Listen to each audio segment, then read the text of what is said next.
off a landmine for like the public. We'd be like, hey, look, these are the things that we left all over the Middle East and Africa, and little children step on. Vietnam. Yay! That's Looney Tunes. That's Memorial Day done wrong. They're trying to teach the kids young.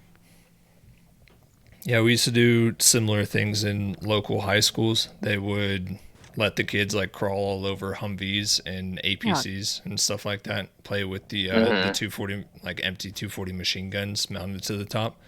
Yeah, they're trying to get the kids young these days, aren't they? Recruiting as young as 12 or 13. They need more bodies. Yeah, That's how they see it. High school me would have flipped for an M240. I don't even You want have to to carry it think about around all day, That's true, yeah. with the extra barrels. like wiggling your way through the deep. It's fucking horrible. All right. So I'd like to take a second and highlight some of the positives, right, of how like what we would say is like a good example of Memorial Day celebration. And to do that, what I'm going to do is I'm going to highlight what a couple of the VFP chapters have done around the country. I just grabbed 3 at random. I tried to scatter them through the country. In Boston, Massachusetts today at noon, the Smedley Butler Brigade, shout out, we've got a Smedley Butler guy that works with us in G4P. He's on the Rocket League team. The Smedley Butler Brigade marched to the Soldiers and Sailors Monument, and several of the members did Memorial Day readings. They placed carnations at the monument in remembrance of the victims of war. They stood in the field of flags, which I guess is that there in Boston, and they rang a bell for each of the Smedley Butler Brigade members that had died previously. And then they played taps and had a closing ceremony and paraded out. In Detroit, at the Grand Circus Park, VFP Chapter 74 and 93 joined forces, and they set up the VFP Arlington, Michigan display. Apparently, they set up a big display where one grave marker for every Michigan soldier killed in the Afghan-Iraq wars, 230 total. The purpose of the display is to honor those who have fallen, to provide a place to grieve, and to educate the public about the costs of war, as well as the needs of those returning from conflicts. And out on the West Coast in Portland, Oregon today, VFP Chapter 72 held a ceremony at the Peace Memorial Park of Portland to remember fallen comrades and the victims of senseless wars. This year, they highlighted those who dutifully served the nation but faced deportation under archaic immigration regulation. So they did a big part of their focus on deported veterans. At Veterans for Peace, we've got a whole deported veterans working group. If you didn't know, because I didn't know before joining Veterans for Peace, a lot of people join the military, go and serve, go get shot, go get Purple Hearts, come back home, and then get deported. And so if that bothers you as much as bothers me, please go check out our working group on the Veterans for Peace website. Related to that, I just wanted to bring up like the interpreters as well. That those are like the local nationals that they hire in Afghanistan to speak. I forget the name of the language, but yeah, they Farsi. Farsi, and they're like, hey, come work for us for a year, and then you can be an American citizen, and then they go do it, and of course they're risking their lives because they're like more or less snitching on the Taliban, and then it ends up being like, and then we abandon them. Yeah, get abandoned. So I just wanted to bring that up as well. Yeah. Here's the last little ICF funds, and good luck to you. Yeah, let's remember those people who died today too, because they're just as much victims. Absolutely. Mm-hmm. Absolutely. Yeah, even us being there as invaders, they go out of their way to help us, and we give them nothing back.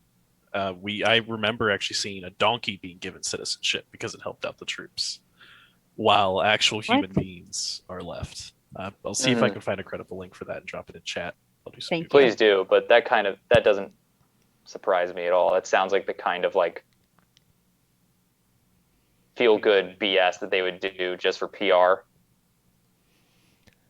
I think what the Veterans for Peace chapters highlight positively about what Memorial Day should be is like as a steadfast reminder about the horrors of war and what our American citizens experience, what our service members experience, but also what like foreign citizens experience in the wars that we perpetrate across the globe. It should be a warning against the forever war. It should be a warning against the military industrial complex. It should be a warning to both Congress and the president against like the actual reality of the shit that we deal with whenever we send people overseas. And it's not that. It is, as it currently stands today, it is a way to drum up jingoism, a way to drum up patriotism, a way to get people supporting more wars, a way to get people supporting a growing defense budget, a way to get people supporting sending service members and contractors overseas in situations that we should never be involved in. And if we don't have that awareness in the back of our mind, like the VFP chapters do, and I'm sure there's like a lot of other really great organizations doing like anti-war Memorial Day services, if we're not focused on that constantly, then this is going to continue to happen. And like we should take note of the things that these VFP chapters like the Smedley Butler Brigade are doing in support, or excuse me, against these forever wars. We need constant reminders that war is fucking awful. Yeah. Because people don't seem to fucking get it. Yeah, I mean, with the all-volunteer force, we have a small fraction of the population that goes through military service. We have an even smaller fraction of that actually deploys overseas, and then an even smaller fraction of that suffer some form of mental or physical suffering at the hands of what we experience. So we have to be doing work to uplift those voices of the ones who are suffering. It should be those people who are front and center speaking out against the horrors and the atrocities that are being perpetrated in the name of the United States. If ever there is a day to listen to them, it's today. You know, especially with the fact that it's made into this patriotic, I care about the troops thing. If you care so fucking much, maybe listen to what the fuck they have to say about it. You know, they only care as long as you're pro-war. Exactly. Yeah. Senators and congressmen will have a great time rolling out some Purple Heart veteran, some injured veteran who's missing limbs or suffering greatly at the hands of what they've experienced, but only insofar as they support the war effort still. And only insofar as they talk about how they did it for their brothers and sisters and how they did it for protecting the American way of life. As long as they say, don't forget how much we've already sacrificed. Yeah. Because this is a good cause. If you admit that it's not a good cause, then you'll admit that these sacrifices were worthless. And don't you dare do that. Yeah. If you leave a Memorial Day service and you don't feel righteous fury at the wars that are continuing to go on, then you're at the wrong Memorial Day service.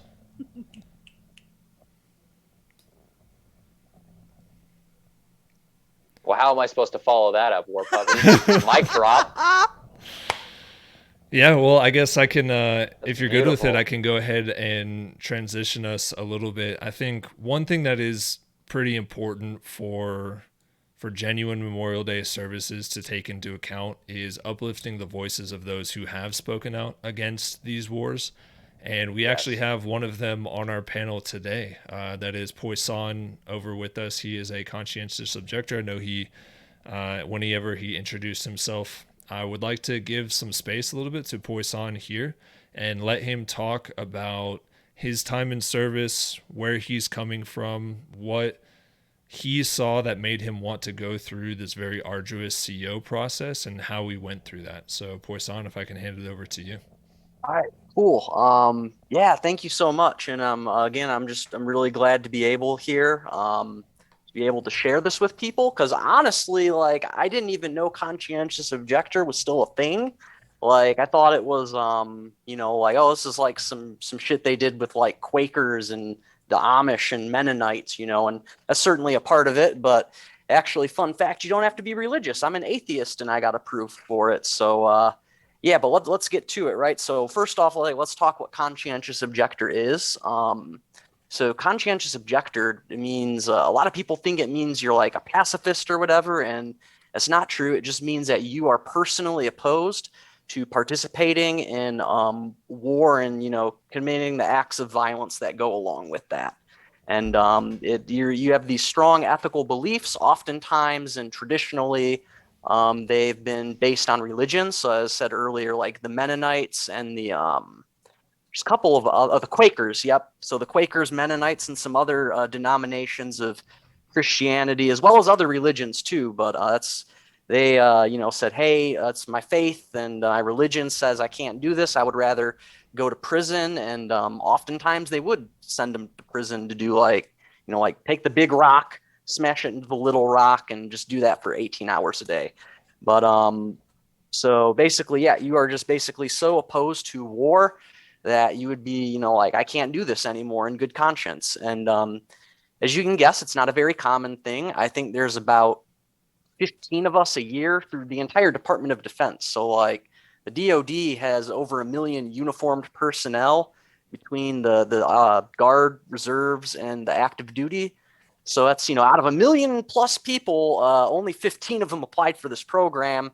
And then like of the 15 who apply, maybe half of them get it. So it's like, it's not a very common program. It's obviously the chain of command and leadership and politicians don't really want you to know about it. So especially if you are if you're listening to this and you are still in the Army, or I'm most familiar with the Army, but every branch has it, right? I would please, encourage you to reach out to me and I can get you connected with some resources. The first of which I'm about to drop in the chat here. This is a fantastic group called the Center on Conscience and War, abbreviated CCW, and there's the link to it. But basically, if you are in the military, or even if you're not in the military, right? Because what does everyone have to do when they turn 18 in the United States? You have to go register. Yep, register for the selective service, the draft, and that's tied to like a lot of things. Like if you don't register, then I believe you can't vote. You don't qualify for federal student aid and loans and Pell Grants and all that. You can be arrested. There's a lot of consequences and a lot of stuff is tied around you being registered in the selective service. So even if you don't plan to join the military, it's still something you might want to take note of in case that you see yourself being drafted or conscripted against your will. And you can also argue CO status to get out of that. But I'll say it right now, it's not an easy process. It took me 18 months. And the regulations say no more than 90 days from time you submit to your commander till it goes to HRC. So that's like Pentagon level human resources, more or less, human resource command, which is like way up there. They have like the Undersecretary of Defense for Personnel, or I don't know, some fancy ass title person signs off on it. It goes way up there. But that whole process is supposed to take no more than 90 days. For me, it took 18 months, so it's not a fast way out. There are a lot faster ways to get out than that. But you know what? The way I see it is like when you're in the Army, and I'm sure the other branches are the same too. Like some people want to go get a Ranger tab, and a Ranger tab is like more or less you're starving yourself and going through like extreme physical, I would call it torture, but it's pretty bad. Like, eating 1,000 calories a day while you're hiking through the swamps of Florida in like 100-degree weather, just extreme conditions. And some people want to have that so they can wear that like tab on their uniform. Like I was there, I did this. So to me, at least, right? Like getting out as a CO is kind of like my version of a Ranger tab. Like I can say, hey, like, I believe so strongly in this. I went through the process and, it says it right there on my DD 214. So, like no one can really fucking question that or anything. But so talking about CO, what kind of got me into it and why did I join the Army and all that? Because, newsflash, if you go to sign up for the Army, one of the questions they're going to ask you is, are you a conscientious objector? And, obviously we all say no to that, right? So what changed? When I joined the Army, I was like a lot of people in that I was not really super patriotic. I guess I would describe myself as like, a liberal, like, oh yeah, Bernie Sanders is cool, universal health care, but not really like a revolutionary socialist or anything like that. And so when I first joined in 2014, right, that was when the Islamic State, ISIS, started coming in the news a lot. So that was kind of like the boogeyman, but ends up, you go to basic training and then you go to your AIT. That took me about a year because I was in the Signal Corps, which is like fixing the internet and radios more or less. So our tech school job training took a while. But a year after I sign up in October 2014, and then October 2015, I go to airborne school, get an Article 15 for illegally drinking alcohol, which that's another story. But and then get shipped. I was supposed to go into Ranger Regiment, which that's like those guys are like Rambo, more or less. I don't know if he's in here right now, but there's a guy, Demos, I think you pronounce it, who's on left flank vets, who was in Ranger. He could tell you more about that. But anyways, so flunk out of Ranger school, flunk out of airborne, go to a conventional line unit. That's just like your average company of, not just like regular soldiers. And I end up, it's like the easiest job in the world. You can't get fired from it. Like all you have to do is show up to work on time wearing the clothes that your manager told you to wear, and then show up and get paid. You might have to do some stupid stuff, but when I joined the Army, I didn't have very much money. I had just had my first biological child. I had a stepchild at the time, and then I had another one on the way. And my now ex-wife had gestational diabetes. I was working like $10 an hour carpet cleaning job, not doing shit with my life. And it was like the Army to me was it's like the poverty draft, It's just free health care. They even dangled a bonus in front of me, and like, hey, you get promoted, and it was good. Like it was good money.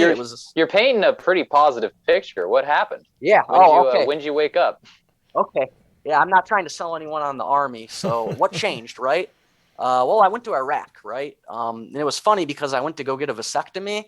And then like the day I got back from it, they're like, all right, after your profile wears off in 3 days, which a profile's like, hey, a doctor says it's a legal order. You can't lift heavy stuff or whatever after you have a surgery or something. But anyways, they're like, all right, you got 3 days after your profile's up. You're moving to Alpha Company and you're going to Iraq with them. And like I said, my job was signal. So in the Army, we call them POGs. That means personnel other than grunt. And what that means is like, basically, I'm a softie. I work on computers all day. Not really anything. I'm not like shooting people or anything. But what changed? So we get to Iraq, right? And there's a lot of stuff that happens. But one of the big things that stood out to me was, so when you're in the field, like doing a field exercise training at, your duty station or whatever, it's all simulated, and you're setting up these computer networks. You don't really get the whole picture of what it is they do. So it's like, why does the Army need a satellite terminal to go out and get an internet connection in the middle of the desert? Now there are plenty of senior officers who use it to check their Facebook and fantasy football, but like that's not the reason you have the internet in Iraq, right? So what is the reason you have it? Well, there's this thing called drones, and that is how America does most of its wars nowadays. And so, like you go and fix these computers or these internet connections, and it's weird because it's like a lot of it is contractors who run it, which that's you could have a whole nother episode about that. But anyways, you go and get buddy with these contractors, and they like you because you're like the tech wizard who fixes their shit. So they're like, hey, dude, like, you want to see this cool video? Come here, check it out, man. And they'll like show you, like, I remember seeing videos of like some dude, he was just like taking a pee in the middle of the desert. And I had no idea who this person was. I mean, maybe he was with ISIS, maybe he wasn't. I mean, who knows, right? I don't know. And, but anyways, yeah, you just see this missile come out like the corner of the screen. And it's like, when you see this guy is like, okay, content warning, it's pretty graphic, but yeah, you see his like arms and legs like flying across the screen, and you just see like, once the smoke clears from the missile, there's like a fucking, you almost like in a cartoon when they drop a bomb on someone and it's like the circle that's like black, and it's like, yeah, it's like they just vaporized this guy. I have no idea who it was.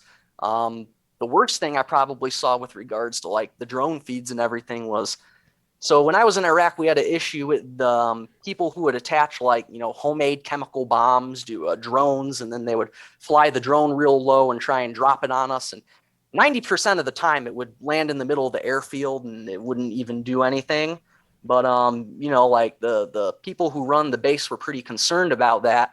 So I guess they found these two Iraqi gentlemen who were, again, I don't know what their story was. Maybe they just had a passion for flying drones and stuff, just like there's a lot of people here in the United States who do, right?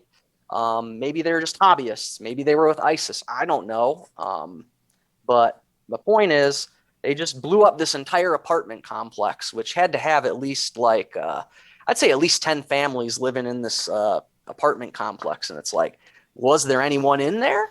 Even if there wasn't anyone in the building, it's like you still destroyed the homes and the lives of like 10 different families, right? So it was just, and I'm talking like stuff like this. I was seeing this multiple times a day, every day, because when you're on deployment, like there is no day off, like you might have a half day on Sunday, but you're working 365, and just being exposed to that and seeing people make memes about it. I remember one dude, he was this Marine captain. He was the watch officer and the targeting guy. So he would be like, I forget what the official title is, but he'd basically be like, all right, that guy's a legit target. Go blow him up. And then they would do it. And so he would have this meme on his desk with like a Chris Pratt, I think his name is, the dude from Guardians of the Galaxy. And he had like like a big surprised look on his face. And it was making a joke about, they called it the Moab, right?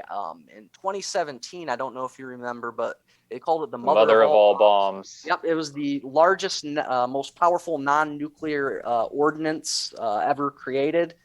And it's just, I won't get into too much of how it operates because it still disturbs me. But yeah, they were making memes about like blowing up fucking Afghan villagers and the most horrendous and gruesome ways you can think of. And it was just like a lot of that, being exposed to that is one of the major things that kind of made me realize like, yeah, I got it made. I got a great job. I got a great career, but like, is it worth selling my soul? And then the other major thing was, like I said earlier, we would get indirect fire. I never shot my weapon at anyone. I never got in like close combat or engaged with anyone. But we would have mortar shot at us a lot. And like I said, 90% of the time they would land somewhere completely different. And you'd be like, oh, okay, whatever.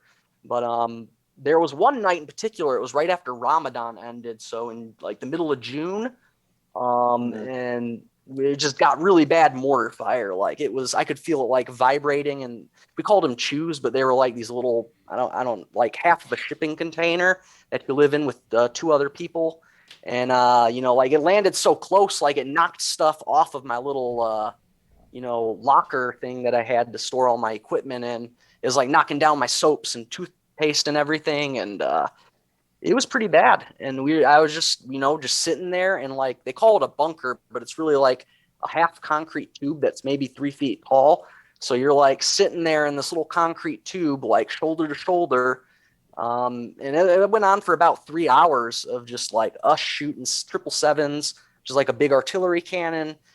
Who knows where they were going, and then them shooting back at us. And like, I definitely got some PTSD from that, because like I couldn't sleep for 4 days straight, because every time I would go to sleep, like my heart would just go like, like it was just, I would start sweating, and oh man, it was bad. And to this day, like still the sound of that alarm will like fuck with me. It's gotten better over time. It usually does, but it still like sends chills down my spine if you hear like the indirect fires alarm.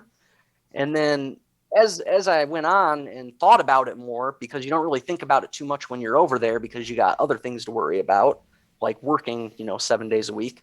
As the more I thought about it, I was like, man, if I was scared that shitless from like one night of mortar fire, which in the grand scheme of things, not really that bad, like how do the Iraqi people that are in Mosul that we're just bombing the shit out of, like, how do those children feel, like, they must be, if it affected me this much, like I can't even imagine or begin to imagine how much it probably affected them.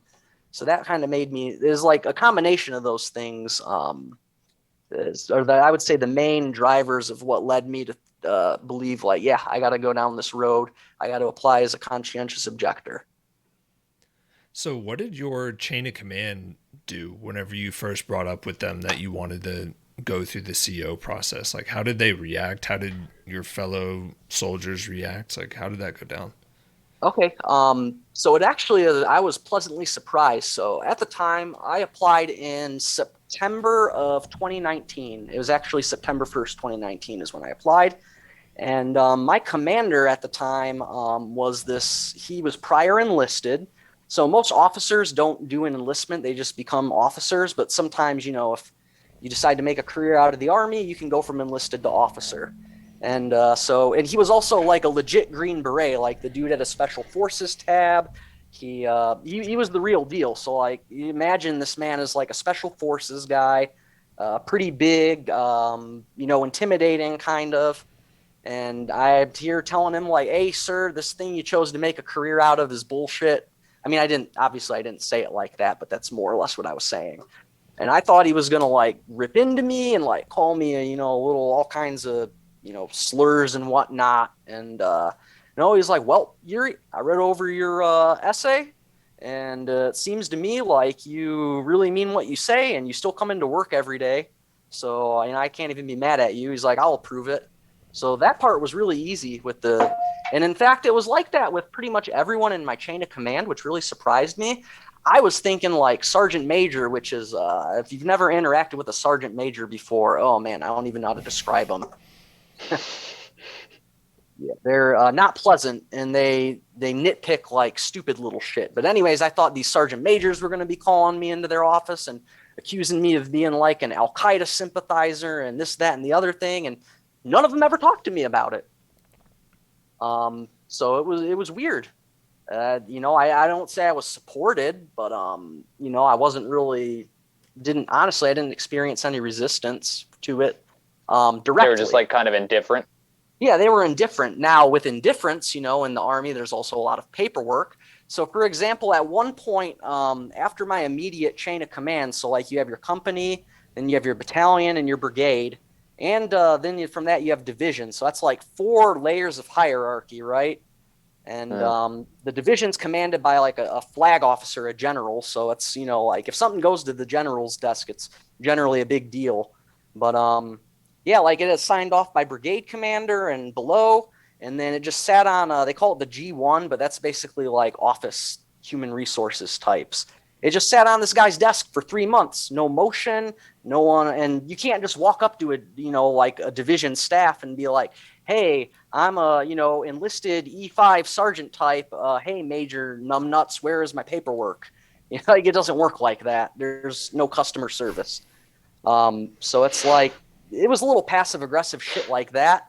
And I don't believe anyone necessarily did it maliciously, but that's the thing, right? Like you don't have to be malicious. It's just how the system works.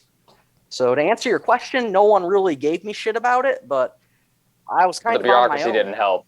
The bureaucracy did not help. Because eventually I got a JAG attorney to look into this, and he was like, I've never dealt with this before. He's like, I'll be honest, I have no fucking clue what I'm doing. And he did some research. I'm not complaining about him. He's a good guy, but yeah, like even the attorney couldn't figure it out. So, it was tough. 18 months. What did you find was like your biggest supporter during that entire time? You already mentioned the CCW. Was there anyone else who like really helped you through the entire process? Did you have like a lawyer that you were working with? Did you have like a mentor who'd already gone through the process? Yeah, so CCW, and they do this for anyone who applies to become a conscientious objector. And again, don't try and do this by yourself because it's hard and you need an expert. CCW gives you like I think they call them a counselor. They're not an attorney, but they're someone whose full-time job is to prepare conscientious objection applications. And they've been doing it since I think the website said 80 years, since 1940. They've been doing this, and they have something like, if you go through them, their success rate is like 90%. So her name was Maria Santelli. Fantastic person. I don't know if she's here right now. I did tell her about this live stream going on. If you're there, hi, Maria. But no, yeah, she was amazing. Just all the support I got from CCW. I literally couldn't have done it without them. So please check out their website, especially if you're thinking about it. I also had a lot of soldiers in the unit, believe it or not, because I was an NCO. So think of that like I was an E5 sergeant, buck sergeant. So low-ranking middle manager is how I would describe it, more or less. But yeah, I had a lot of the junior soldiers would come up to me and be like, "Hey, sergeant, like, like what's up with that CO thing?" Like, and I'd get to talk to him about it. Like, it was pretty cool. And yeah, no, I had the respect of all the Joes and everything because, like I treated them like human beings. I never yelled at them, never raised my voice, so they respected me, and I had their support the whole way. And yeah, it was pretty much. Did any of your troops? Did any of your Joes follow in your footsteps? No, unfortunately, I couldn't get it. I think I convinced a bunch of them to ETS, but I was like, look, guys, I had them ask me about it, and I'm like, look, you're going to be sitting around just like me, like, and that's what I'll say is, I mean, obviously you can do what you want, but if you got like 6 months left on your contract, my advice is just be a gray man and just, Just ETS practice out. the sham and ETS. You said gray man concept. Some of us here know what you're talking about, but what do you mean for Okay. all those would-be conscientious objectors out there? Yeah. So when I say a gray man, I mean just like blend in, because the army, right, like is very much about uniformity and standardization. So anything that deviates from the group and the standards, etc., like you stick out like a sore thumb and make life hard for yourself. And they do it like that on purpose, very much so. But what I mean by a gray man is like more or less blend in. Um, I could go on about this, but we call it wearing your sham shield. So it's just kind of like finding ways to dip out of work early, which is super easy in the army. Or I imagine the Marines and all them are similar too. But yeah, just basically hosting and doing as little as possible to not get in trouble. If you had any advice for people who are looking to start the CO process but don't really know where to start or the best way to handle it, what would you give them? I would definitely refer them to the Center on Conscience and War. I'll say it again because it's a fantastic organization. They have people who will walk you through it. But besides that, besides reaching out to them, like if you're thinking about if it's right for you, you just got to think like, because here's the thing with the application is, for better or worse, the way that the regulation is written says you have to be opposed to all forms of war, not just, for example, you can't say like, I thought Afghanistan invasion was justified. I wouldn't have a problem going to Afghanistan, but Iraq, that's bullshit. Like, I'm not going there. You won't. That's against the rules. Similarly, let's say hypothetically you really hate North Korea for whatever reason, and I would go invade the shit out of Kim Jong Un, but Iraq and Afghanistan are bullshit. Like, can't do that. Um, so you have to be opposed to all wars as they exist at this point in time. And if you contact the CCW, they'll walk you through all the nitty gritty details. There's a lot of them. My application was like a 45-page memorandum, if I remember correctly, just to give you a reference of like, how much stuff goes into it. But yeah, you just got to think like, I would say overall, if you go to work and you just have this uneasy feeling like you're on the wrong side of history, you feel like, I know I felt like every time I would go into work, I was actively making the world a worse place. It drove me to like suicidal ideations and a lot of other mental health problems. And, if you're experiencing stuff like that and really questioning the mission and all that, like definitely look into that and dig a little deeper with it. Don't just try and like bury it in the back of your head. If somebody wanted to get in contact with you, Pusan, like you said earlier, about just asking more questions, or how'd they go about doing that? Where can we find you? Okay. I'm on the Discord server for the. I'm on a bunch of Discord servers, but I am on the Gamers for Peace Discord, Pusan Mushroom. You can hit me up there. If I can, do you send messages on Twitch? I don't know if that works. I'm gonna be honest, I'm not sure. But you hang out in the Gamers for Peace Discord. Is that a good place for people to go to DM you? Yep. You just come on the Discord and same name as here. Send me a message anytime. I'll get to it eventually. Awesome, man.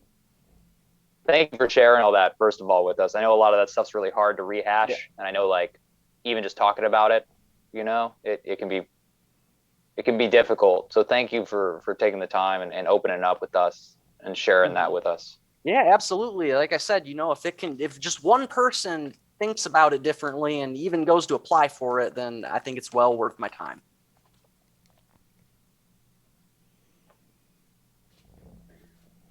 Does anybody have any? Sorry, I was going to step over you, Mesh. Anybody got any other questions for Poisson? Anybody got any CO related thoughts, feelings? Can open it up to the Twitch chat as well. Taking a look right now. Scroll up here. Yes, GI Rights Hotline. That's actually how I got in touch with the CCW. And GI Rights Hotline, like,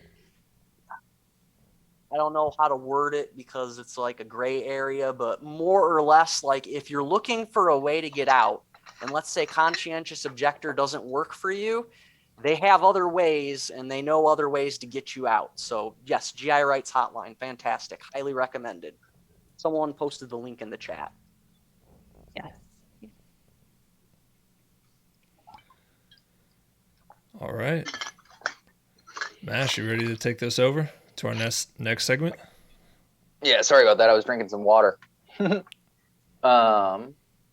Before we move over to our watch, we are going to watch a documentary called Body of War. But before we dig into that, Jules, who's with us, who's an all-around anti-war artist, actually has a poem that she wants to read for us. And following that, I'd like for us to just do a minute of silence for Memorial Day, just so we can kind of have some of that solemn remembrance here on stream together. So, Jules, are you ready to do that? I am. Real quick, after Jules does their poem, I had one I wanted to read about conscientious objection. I think it really helped. Oh, clarify. you did mention that. Yep. We're going to have Jules read her poem, and then Poisson, you can read your poem about conscientious objection, and then we're going to do a minute of silence. Cool. Well, okay, so I wanted to read a poem about, what do you call it? Moral objection, or excuse me, moral injury. I'm mixing it with conscientious objection now, about moral injury. So I feel like a lot of us in Veterans for Peace right now are wanting to center victims of war as opposed to our own actual veterans of the United States military. And I think that's because we come from a place of moral injury. And so I just wanted to do a piece about that. I did a moral injury support group at the VA. It was through the chaplains, and even though I'm an atheist, it was the only program available to me. So we wrote Lamentations. It's a book of the Bible that has this sort of formulaic, poetic way of going about the poem, I guess. Sorry. And I'm going to read you my lamentation that I wrote as a part of that group. I, the daughter of struggle, have been defeated by insensible thieves. They have plundered my home, pillaged my chambers, and emptied my pockets. My virtue is lost. I wander in a desert of my own making, bare, with no shield from the sun.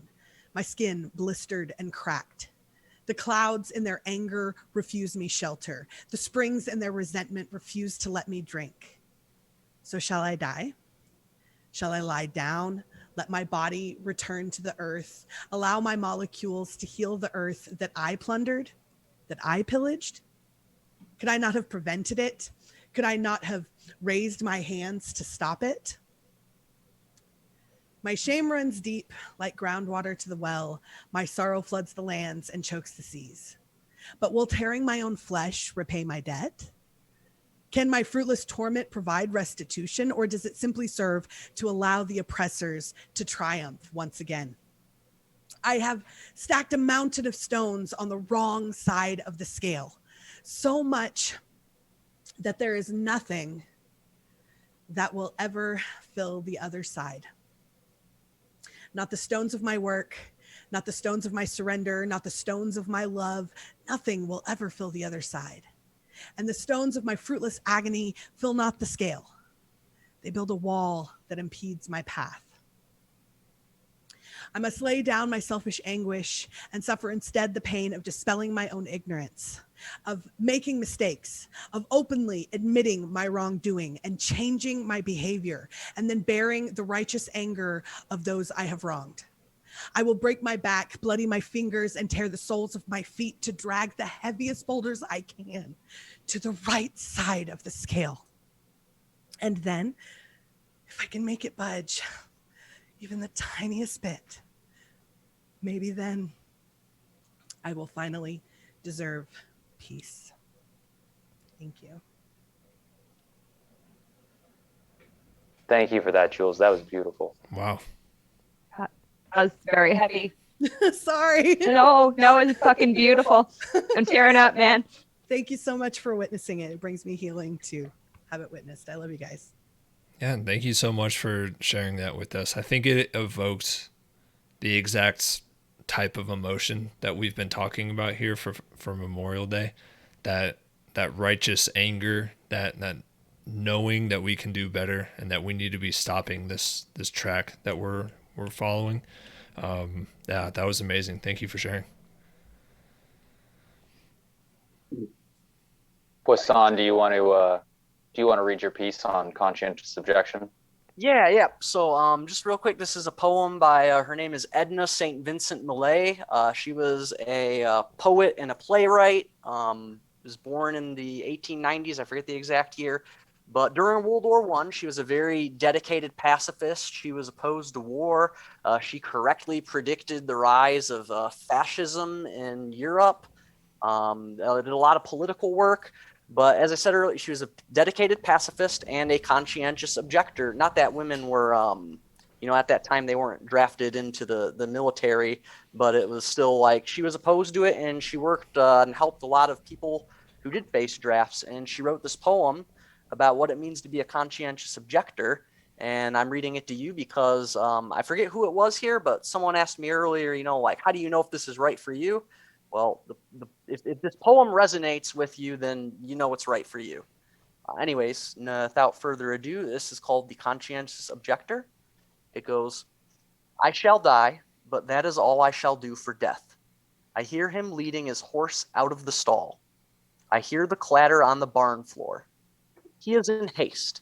He has business in Cuba, business in the Balkans, many calls to make this morning. But I will not hold the bridle while he clinches the girth, and he may mount by himself. I will not give him a leg up.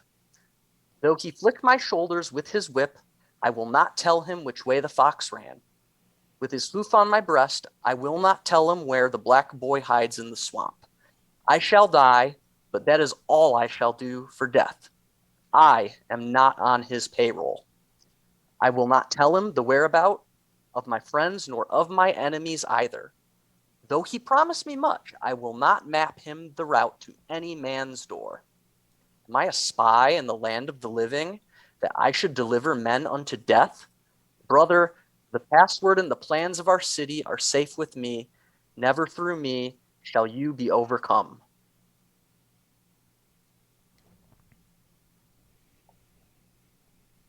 That's powerful imagery. Yeah, I like how she compares military service to being in service of death. When you really take a big step back and you look at what we train for week after week, month after month, year after year, what we spend so much money on, what we spend so many lives on, it is literally training to learn how to kill other human beings, and it's training in the destruction of property.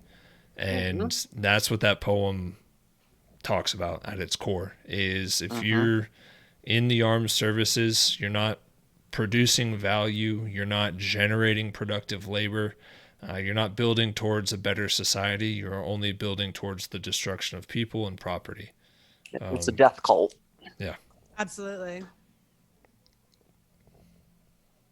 All right, guys, at this time, I'm going to go ahead and set a timer for a minute. And during this time, I just want you to take a solemn moment to think on all of the fallen victims of the war machine through the centuries, really. But more recently, if you have somebody personal who's fallen, just take a minute and remember.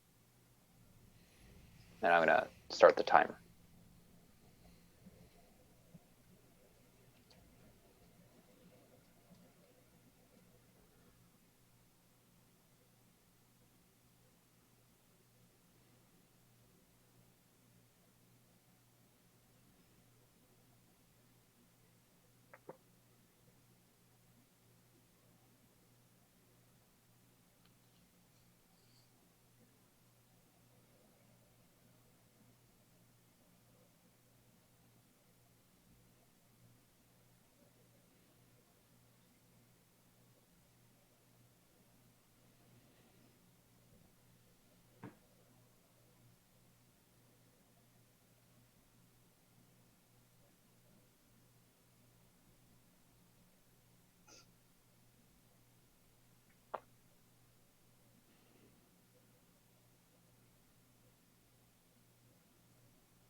That's our minute of silence. No rush to start talking immediately, but if anybody came up with anything in that 60 seconds that you feel like you want to address now in the group, something that you want to talk about, please do. But that's an invitation, not a request. I know that oftentimes this stuff is personal.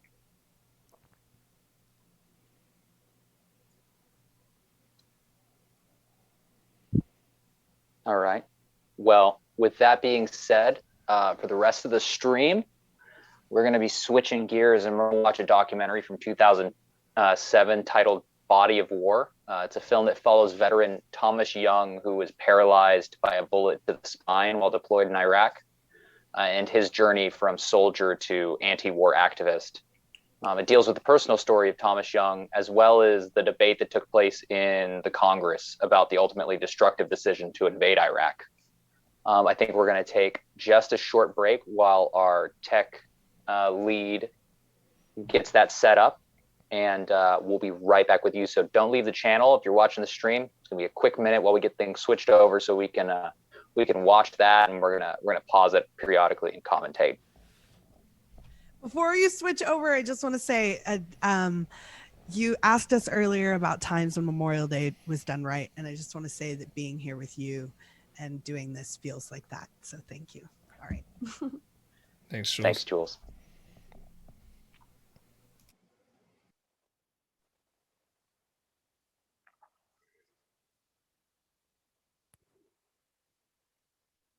All right.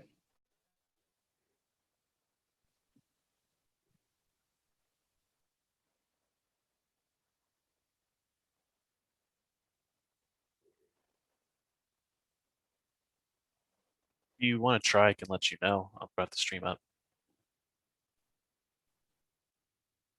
Okay. Fair enough. How do you want to handle this, War Puppy?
audio back up.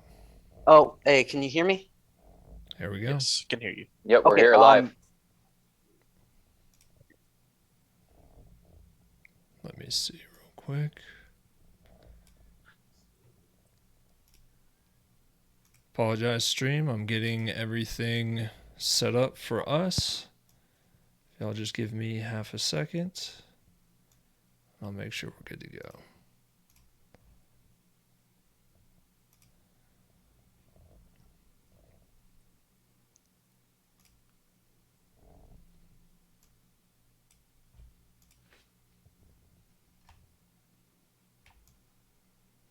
Apologize, stream.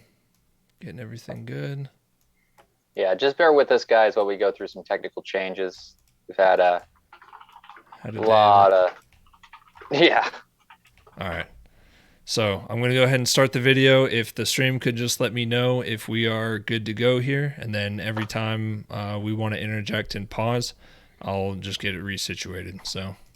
In the dust, and he's come back to say that what he has seen is hard to believe, and it does no good to just pray. Oh, he asks of us to stand, and we must end this war today. I don't know if there's music, but I'm definitely not getting audio. Yeah, I'm not hearing any. I'm hearing your voices, but nothing from YouTube. Okay. Yep. Let me fix this real quick for us. Sounds like the chat can hear it though. Yeah, so it's going to be us.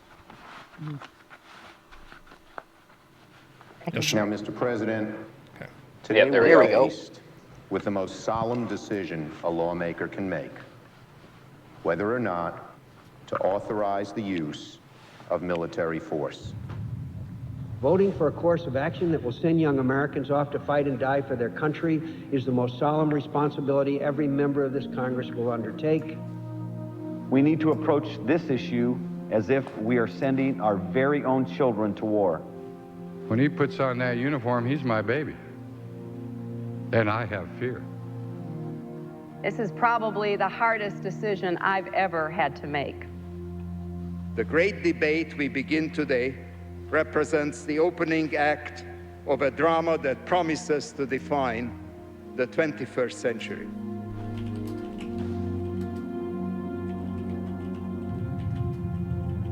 My hands tremble, but my heart still throbs.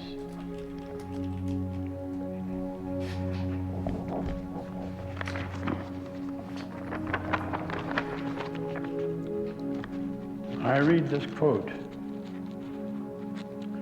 Naturally, the common people don't want war.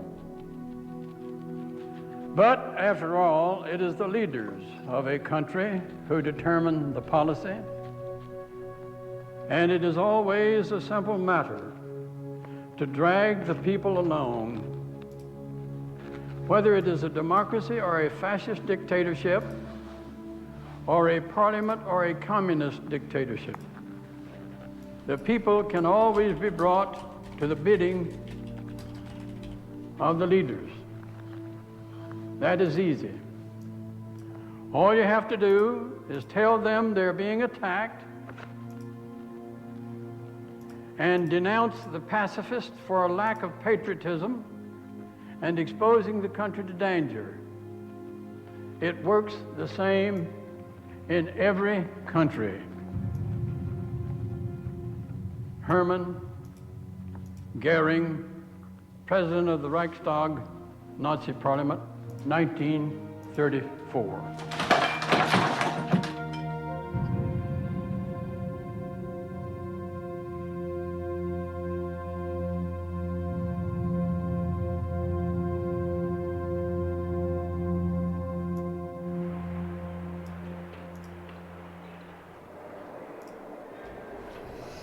Hey, wow. Here it is. That is massive. When I made the phone call on September 13th, it was because I saw the pictures of him standing on top of the pile saying that we were going to smoke the evildoers out that did this to us and we were going to find them in their caves. But if it weren't for this, I wouldn't have joined the Army, which means I wouldn't have gone home on Christmas leave to go to a bar to meet Bree. All that had to happen so I could fly 10,000 miles away to not shoot around because all I saw were women and children running away from gunfire before I took a bullet myself. Tonight I want to take a few minutes to discuss a grave threat to peace. The threat comes from Iraq. Based on intelligence, we have a very frightening picture of Iraq's capabilities. We've all had those briefings. I had the most recent briefing just this afternoon. If I had not been one who was given intelligence briefings, I may well have opposed this resolution. Dick Cheney, Colin Powell, Don Rumsfeld, Condoleezza Rice, brilliant people all. We look at the Vice President, we look at the Secretary of State, we look at the Secretary of Defense. This is as glittering an array of talent as any president has ever assembled to advise him on foreign policy matters. Indeed, I believe they have a plan. Mr. Allard. Aye. Mr. Allen. Aye. Mr. Baucus. Aye. It was April 4th, 2004, and I took a shot right above the left collarbone. After I spent time in a field hospital in Kuwait, Landstuhl, Germany Air Base, Walter Reed, as well as a rehab hospital in St. Louis, I finally made it home to Kansas City, Missouri on July 16, 2004. This is crookcollege.com, and it's for learning about life in a wheelchair. But my favorite part's the message board. If something I haven't experienced with Thomas is going on, like right now I'm used bowel problems, I posted that and it says, problem is Thomas is having accidental bowel movements every 4 to 6 hours, it seems. He is very concerned for upcoming wedding and events. And on the day of the wedding, he's terribly worried about having an accident while he's in his tux. He is starting to get very excited about our wedding, and it would break my heart if he had to experience something like that on such an important day. Please help us. The threat posed by Iraq grows with each passing day. Mr. Bai. Aye. It's a danger that grows every day. Mr. Bennett. Aye. Each day that goes by, he becomes more dangerous, more diabolical. Every day, Saddam Hussein grows stronger. His capabilities become better. Mr. Biden. Aye. Every day, Saddam Hussein builds more chemical and biological weapons. The longer we wait, the more dangerous he becomes. Mr. Bond. Aye. Mr. Bro. Aye. Mr. Brownback. Aye. Mr. Bunny. Aye. Mr. Byrne. Aye. Mr. Campbell. Aye. Ms. Cantwell. Aye. Mrs. Carnahan. Mr. Carper. Aye. Wait! Slow down. Don't rush this through. The rush to say to the president, go it alone. Don't worry about anybody else.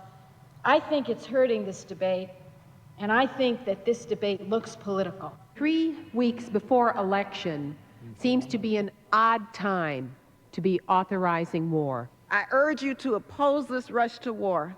It is morally wrong, financially irresponsible, and it's not in our national security interest. We have options, and we have an obligation to pursue them. Let's see, I put Timmy and Lisa here so they can be close to your mom. I think I would be stupid not to question myself to say, could I handle this? But he's very charming and he's very caring. And I told him when he was in rehab in St. Louis, I just told him that I was going to marry him. I didn't ask him. I just thought he should know.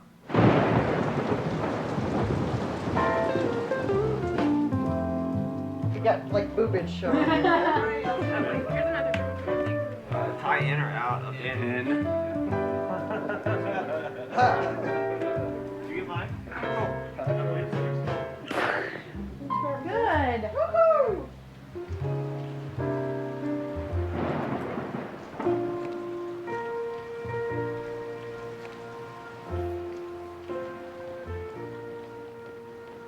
With this ring, I thee wed, and pledge my faithful love. With this ring, I thee wed, and pledge my faithful love.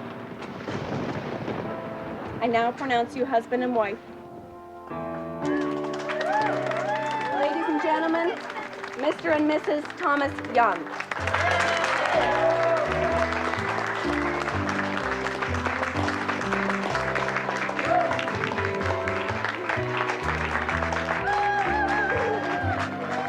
Oh, my dress is Jimmy, push him back on. Damn your big dress. I know, I'm sorry. Thomas, I'm just getting to know you, but thank God you're a liberal. I got a couple words to say. I heard that thank God you're a liberal thing. I had to say something. Well, I'm Thomas's little brother, and me and him have been through a lot together. And Bree, I'd like to welcome you to the family. Thank you. It's a pleasure having you. And here's to you two and your future endeavors.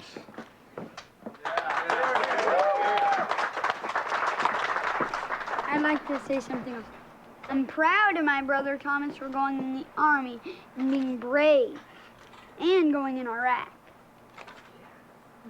Is that all? Mm-hmm.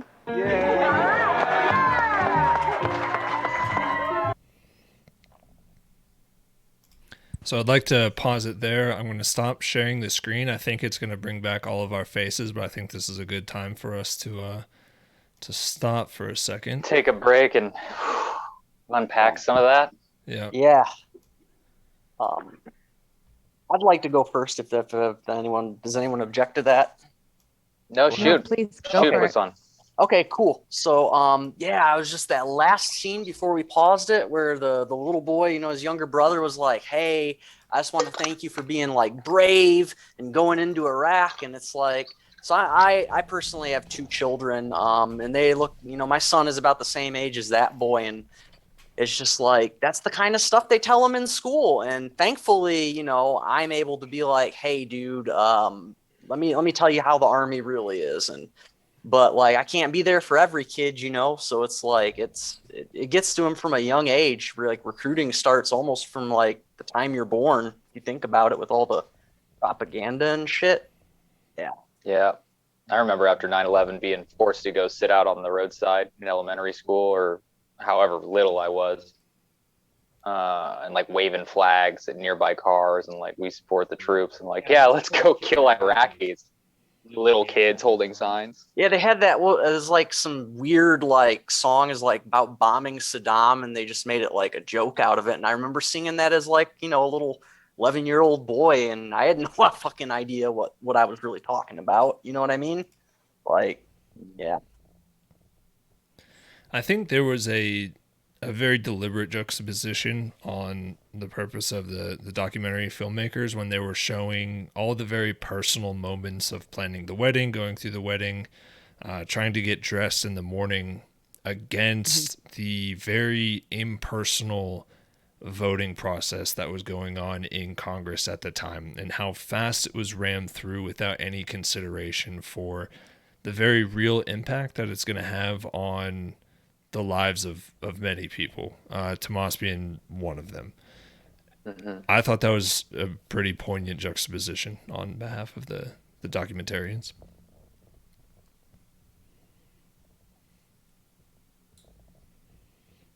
I want to say things, but I'm just too emotionally taken aback by how heavy that stuff was, man. I don't know how many of...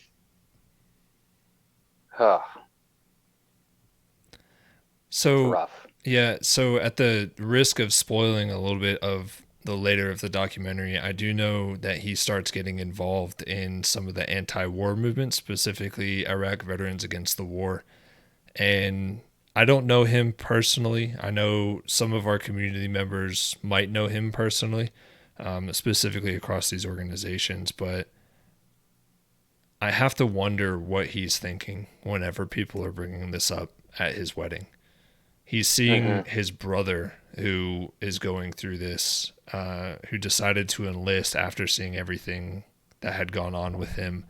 Was that his son or was that his nephew or something? That was his younger Yeah, brother, that was his younger brother, I believe.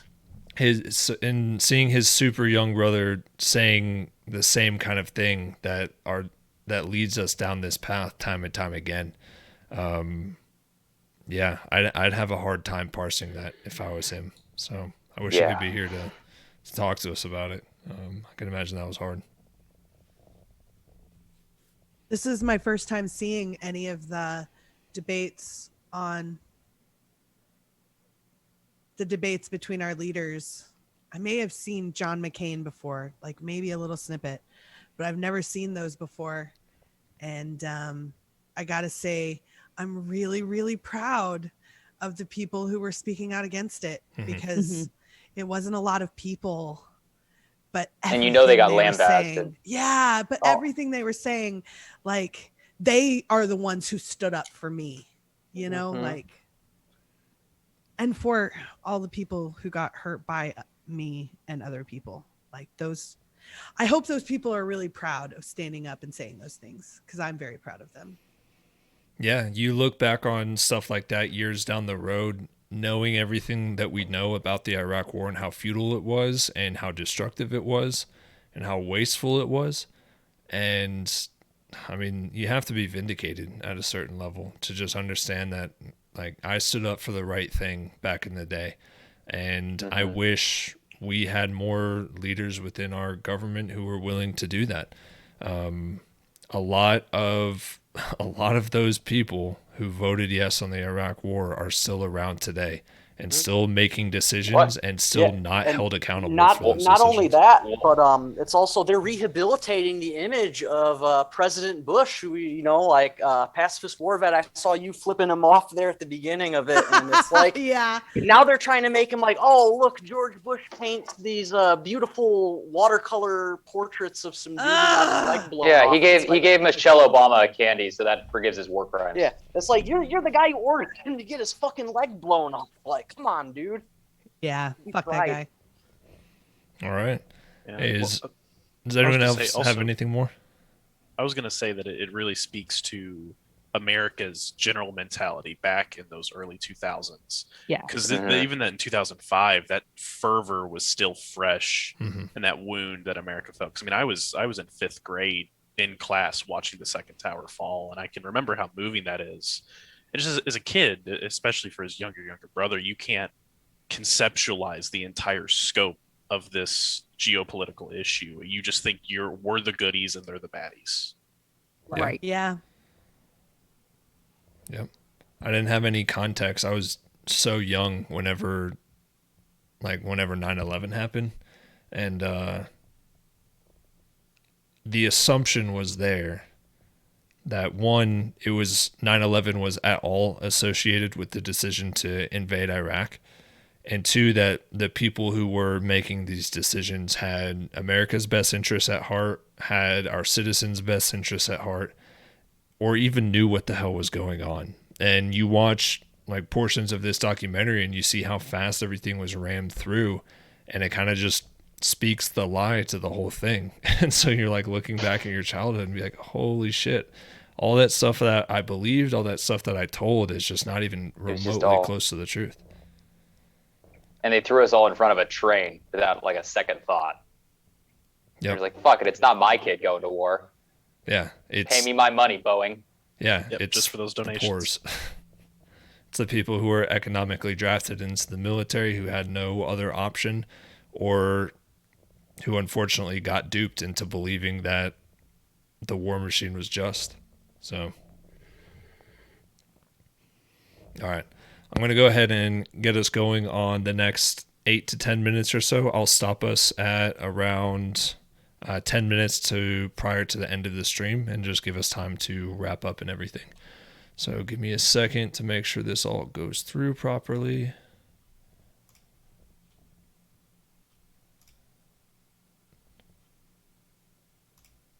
All right. Once again, just make sure everyone can hear audio whenever it starts. Let me know if there's any issues. 1, 2, 3. We got audio. 1, 2, 3.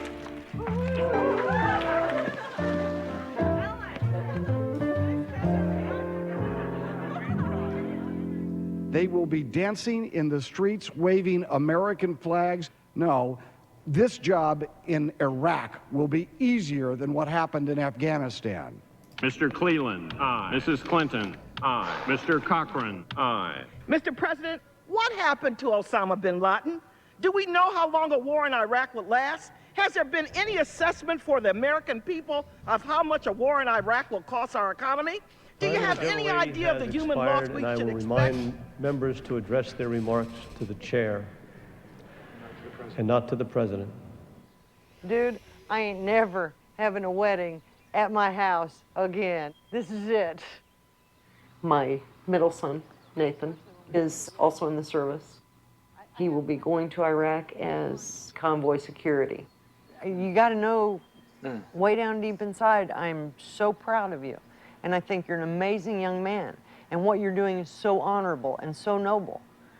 I just hope that you've had as much training as you think you've had. Oh, I've had plenty Because of when Thomas got over there, he thought he was trained. And it was not what he thought But you it got to was remember, gonna be. Thomas's unit never went to Iraq. My unit's been to Iraq once, and they Right, didn't and lose that a is, single you're person. right, that is different. But at the same time, I hate to see you go. For a year, I will worry, I will worry, I will worry. When Thomas came home from rehab, he was obviously focused on gaining as much independence as he could. Come over and spot me. But that doesn't give your life purpose. And so he felt pretty useless for a long time. He didn't get out of bed. He played PlayStation, watched movies, listened to music, read magazines. And he would watch the news, listen to Bush and Rumsfeld and everyone, and get so upset about all the lies that they were telling. And I really think that it was about the time that Cindy Sheehan was in Crawford that he realized it was important for him to speak out. The focus turned to one mother's grief. He's on vacation here for 5 weeks. There's your buddy. She's there because she's our voice. Yeah, she's your voice, she's not my voice. You know, when I meant our, I meant mothers of children who are in Iraq. My husband's very right-wing, a very conservative Republican ditto head. She says she wants to talk to the president. He believes in Rush Limbaugh and Bill O'Reilly and, God forbid, Hannity. And he's very pro-Bush. He thinks Bush is wonderful. Yeah, he's a president. He doesn't need to talk to a woman that is way out there on the fringe. That has given everything for this country. She didn't give anything. Her son did. She gave her son. We've been talking about Cindy Sheehan. She'll join us here in the Situation Room to tell us what she wants to say to the president right now. Plus, a tropical storm expected to become a hurricane.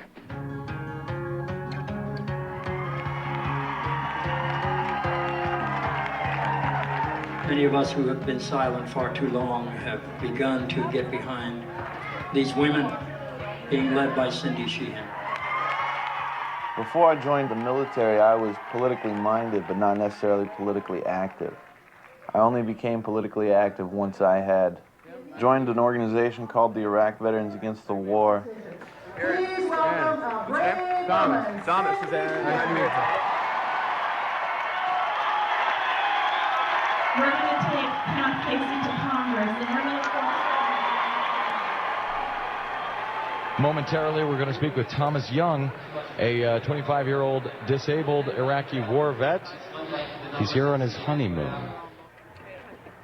I can no longer control my body temperature, and when I go outside in the heat, I have to wear a cooling jacket that has frozen gel inserts to keep my body temperature regulated and cooled.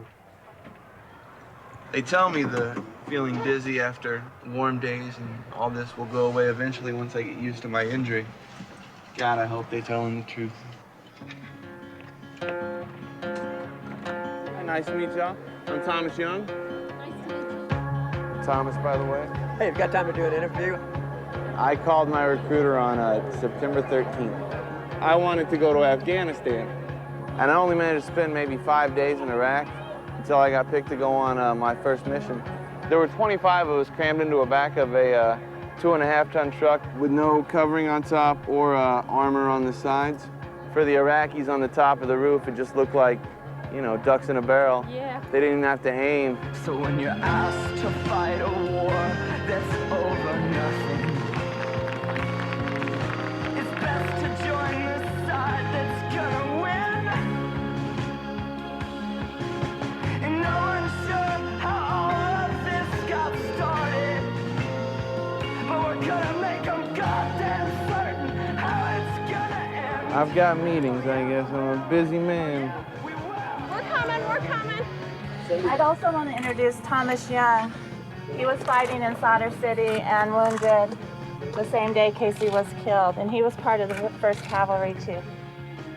I also would like to demand a meeting with the president because I feel he owes me some explanations as to why a soldier can volunteer to go over and fight for his country and lose his ability to walk, plus a lot of other important functions, and why I am not worth the funding for stem cell research. Sorry, but we're gonna have to cut this short. I'm gonna need to go find a table to lean on for support. So are we good here? Yeah. Thanks a lot. Thank you.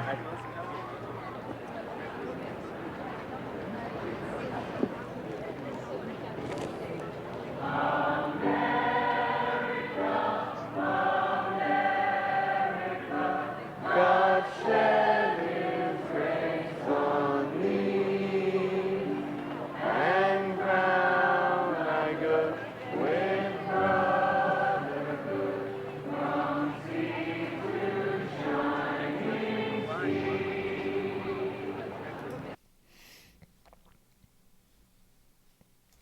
I think right there is a pretty poignant place to stop. I'm Yeah. going to go ahead and get everything switched back around, so just bear with me for 1 second. Yeah.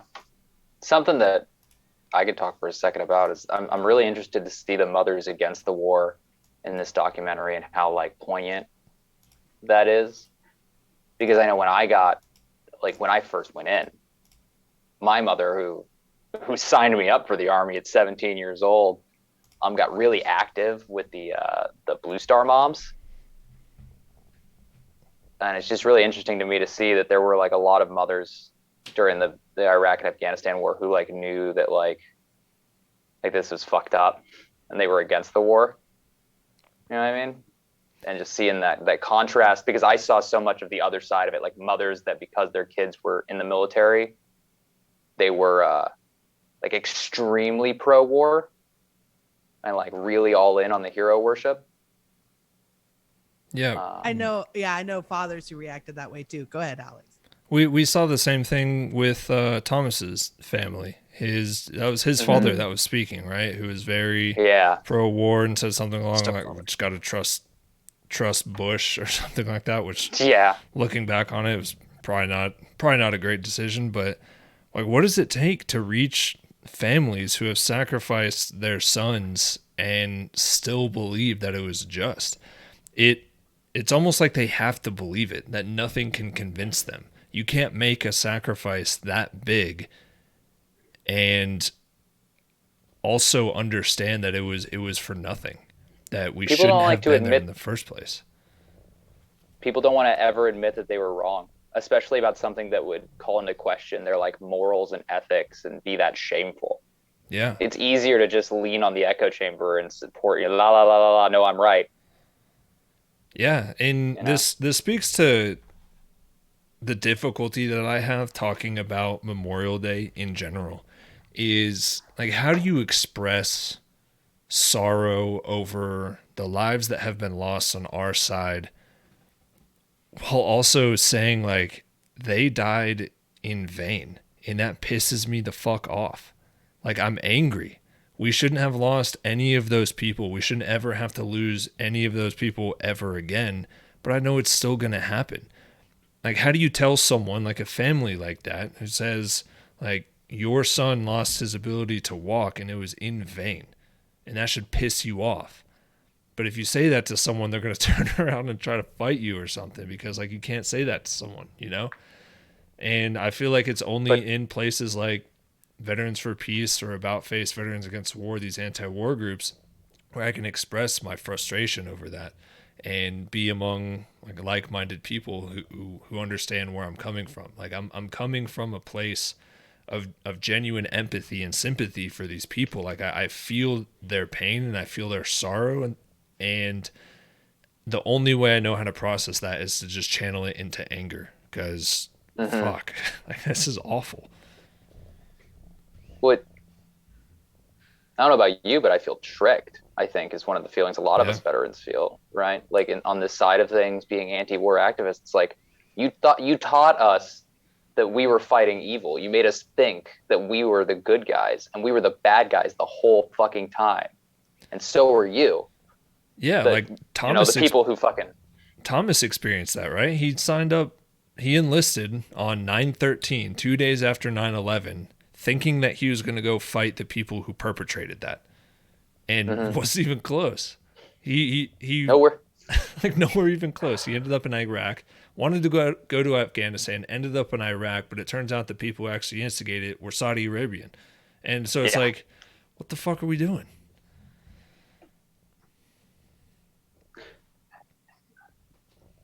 Another thing that popped up to me was when forget who was someone was saying like, oh yeah, or I think he was just like, oh yeah, we got in this truck and it had like no tarps and no up armor, and like you might be, if you've never been in the military or something, you might be like listening to that and like, oh yeah, is he like, I don't want to accuse, maybe you don't want to accuse him of lying, but you're like, is that exaggerated? And it's just like, no, absolutely not. Like they will just like go get the mission done. Doesn't matter if you have like a flat tire or a busted up transmission or whatever, no armor. Like they're just gonna send you out. Like you are disposable. Like you are disposable to the army. It's horrible. And that's what stuck out to me about that. There are certain people out there that would benefit greatly if a Humvee got blown up, because then you have to order another one to replace it. And you have to order more equipment for the soldiers who died and their equipment got damaged. You have to order more rounds. You have to order more contractors to go like work those fobs and it's like that movie that movie War Dogs, it's a comedy movie, but it's about like defense contracting, and at the beginning they have a picture of like some soldiers doing a patrol, and it has like these arrows, and they'll point to like their night vision goggles, like $3,000, body armor, another arrow, like that's $9,000. Like it's exactly like you were saying, it's exactly the same thing. Yeah, and seeing how we on the American public side, we see our troops in this kind of dichotomy of the best military, the best equipped, the most expensive, technologically advanced military, and yet we also care for our troops, and we say we do, and then to send them over in those situations they're completely unprepared for, and like Poisson said, disposable. And like you said, Alex, someone wants that to happen is such a outlandish and diabolical thing to think about. And like Cloud had said, there was no armor in the early 2000s.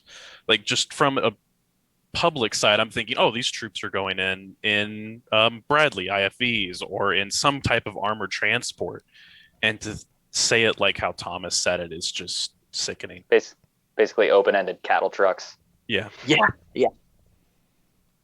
Exactly a good description. Yeah. Does anyone else have anything further to say? Because what I'd like to do in just the last couple of minutes here before passing it back to MASH is I just want to read verbatim Veterans for Peace's Fuck War statement that they published today, because I think it channels exactly what we're all feeling. So I'll create just a little bit of space if anyone wants to wrap up final thoughts. If you are looking for the documentary that we were just watching, I highly recommend finishing it. It's Body of War, and it's free, and it's on YouTube, so anyone can watch it. Highly recommend it. But does anyone else have any final thoughts? All right, I'm going to get into this then. You can find this particular statement at vfp-fuckwar.org, and here we go. Fuck war. We are tired of parades, memorials, and pageantry. Take back your thank you for your service and 50% off sales. We want people to live without threats of U.S. bullets and bombs. We remember the enormous loss of civilian life that is forgotten in today's memorials and hidden from view in the U.S. consciousness. America has no space on its calendar to memorialize these victims. We grieve the loss of friends and the death of veterans unable to forget the tragedies and forgive themselves. We are angry that there is a holiday that glorifies nationalism and patriotism and ignores the trauma that U.S. militarism enacts all over the globe. We are filled with rage as we continue to watch the empty political platitudes from the two largest political parties praising soldiers and veterans as they continue to send them off to wars that line the pockets of the rich. We are frustrated that mainstream media and popular culture glorifies U.S. militarism. We are exhausted from nightmares of our participation and the images of ongoing trauma from a system of violence we once propped up. We live with the wounds of our moral injuries, scabs that we can't let heal for fear we'd recreate the injury.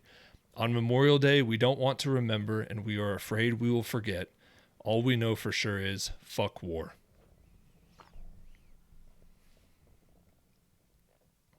I am very proud to be a member of Veterans for Peace and stand behind that statement and have that be our official public outward statement. Makes me very happy to hear that kind of strong language coming from the anti-war peace movement, because I think never too hear often it from the people, VFW. I think too often people conflate the anti-war movement with like, I don't know, like weakness of message. Like we're not all really fucking angry that this evil is being perpetrated all over the world all the time, and we are. And I really appreciate that this statement on Memorial Day today really encompasses those feelings of like shame, but also like rage. Yeah, I couldn't say it better myself. So as we start to close things out here, panelists, thank you all for coming on today and being a part of this Memorial Day stream. I really appreciate each and every one of you for being a part of this. I want to give one last opening if anybody has a final thought that they want to add before we start closing things out. Good to go? All right. I want to give a special thanks to the members of About Face who joined us on panel today, which I think turns out to just be Poisson. But Me too. Yeah, I'm a member. Oh yeah. Okay. Well, for you double dippers on my panel today, thank you specifically. About Face has an awesome anti-war community. They put all kinds of great stuff, and we're super excited to be collaborating with them. Please go check them out at aboutfaceveterans.org. Aboutfaceveterans.org. There's a couple of other About Faces out there. So. And lastly, thanks to everyone who came out and watched the Memorial Day stream here with us on the Veterans for Peace Twitch. We host a lot of discussions like this one regularly, and we have content streaming just about every night of the week. If you want to hear more like this or get involved with us with Gamers for Peace or Veterans for Peace, please follow or subscribe to the Twitch channel and join the Gamers for Peace Discord server. We're always discussing activism. We play a lot of games, and we're fostering a really awesome community, a really inclusive, great group. You don't have to be a veteran to get involved with either Gamers for Peace or Veterans for Peace. We take everybody as long as you're anti-war. Come join us, hang out, play some games, fight the war machine, and always remember, fuck war. Fuck war. Fuck war. Fuck war. Peace and love, everyone. Peace and love. Let's get out of here.